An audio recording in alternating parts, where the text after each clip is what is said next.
Welcome to Spirit Matters, and today I'm here with Shivadam. Welcome, Shivadam. Thank you. How are you? Great. It's great to be here. Good. What brings you to Silver City? To share kirtan Really? with all the folks here in Silver. And what is kirtan? Kirtan is an ancient practice. It's a form of prayer. Literally, the Sanskrit word kirtan, or as it's sometimes called sankirtanam, means to sing joyfully. And sankirtanam particularly emphasizes the idea of singing together as a group.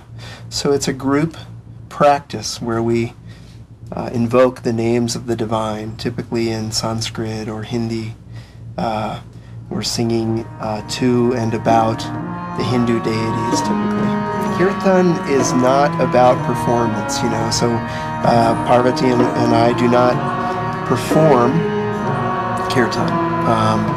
We facilitate the kirtan experience because it is a group process. So we are the ones who are conducting the music, and we call out the phrases that then everyone else sings back. But kirtan really happens when everyone is participating. Mantras, as we say in the West, mantras.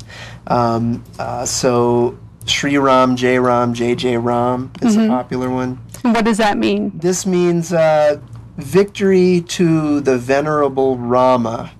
Rama is, of course, a historical and mythological character, depending on how you look at it. But he represents something. All of the deities represent aspects of ourselves. And what does Rama represent? Rama is the courageous or heroic aspect. So really victory over fear. Victory over fear is what the mantra means. Yes. Wow. And there are lots of real-world examples when our courage comes forth. For example, firefighters going into the buildings at 9/11.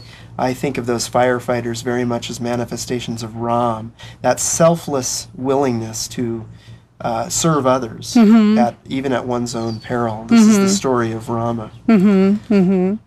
And when we started talking, you mentioned the word Parvati. Now that's your co-facilitator? She is, and she's my partner. Yes. Partner in kirtan. And partner in life. Yes. And so we have been doing this and other practices together for a number of years now. How many years? We've been doing kirtan together for maybe 6 or 7 years, and about the same for other practices. And her name is pronounced Parvati? In the West, people typically say Parvati, but the proper Sanskrit pronunciation is Parvati.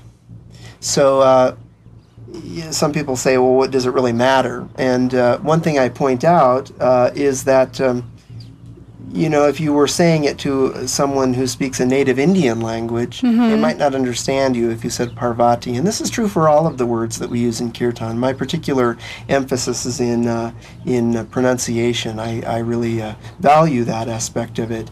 I think that's a really good point. And I think as Westerners, we don't give other languages as much respect as they deserve, especially as Americans. Right. I think that we're pretty much biased into the English language. We are. And it's an important thing to look at. It is, and part of what kirtan does is it exposes us to another culture.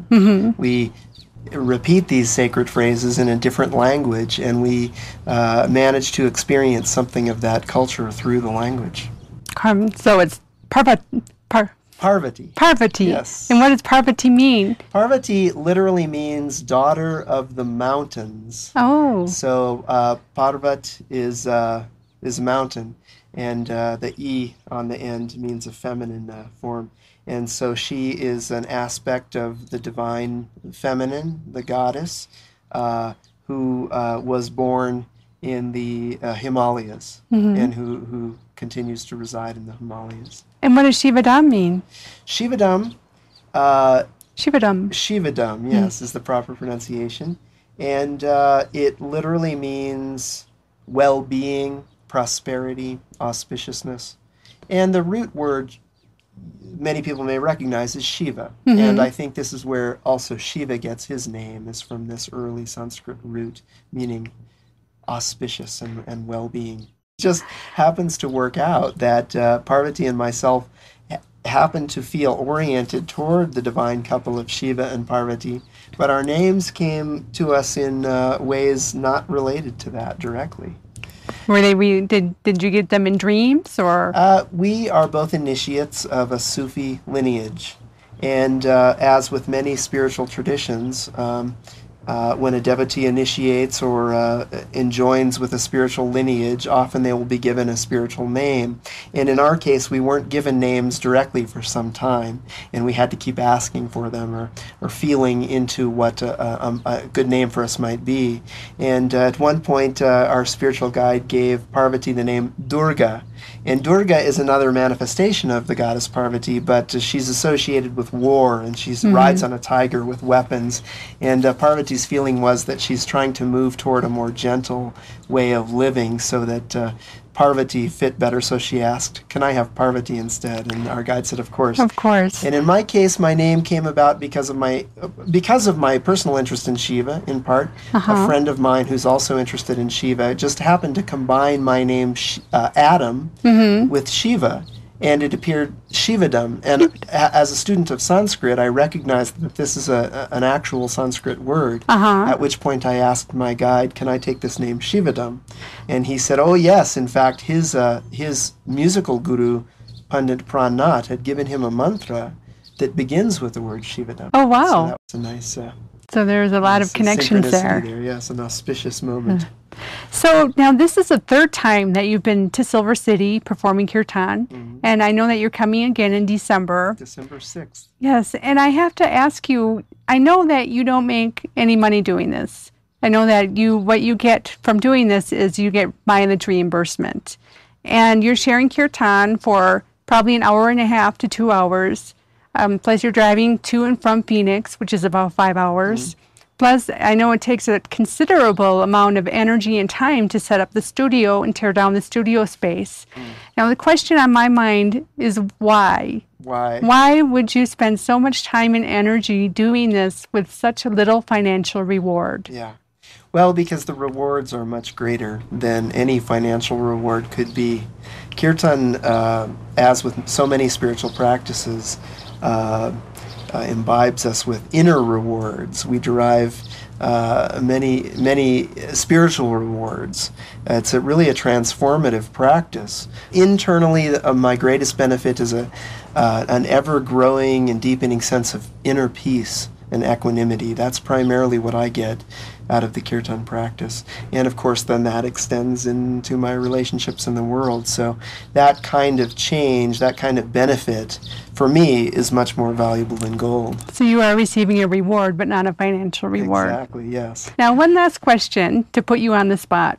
If you had to describe your relationship with what you know to be spirituality with the higher power in one word, what would it be?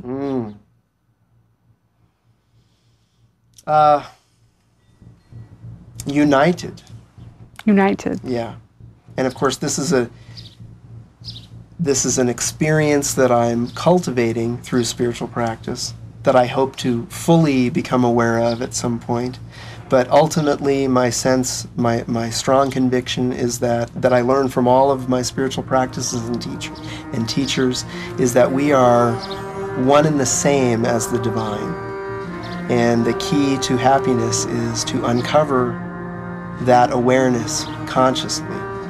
And kirtan and so many spiritual practices afford us the opportunity to directly experience that unity with the divine. Perfect. Well, I so look forward to attending and sharing kirtan with you tonight. And thank you so much for joining us on Spirit Matters. Thank you for having me. You're welcome.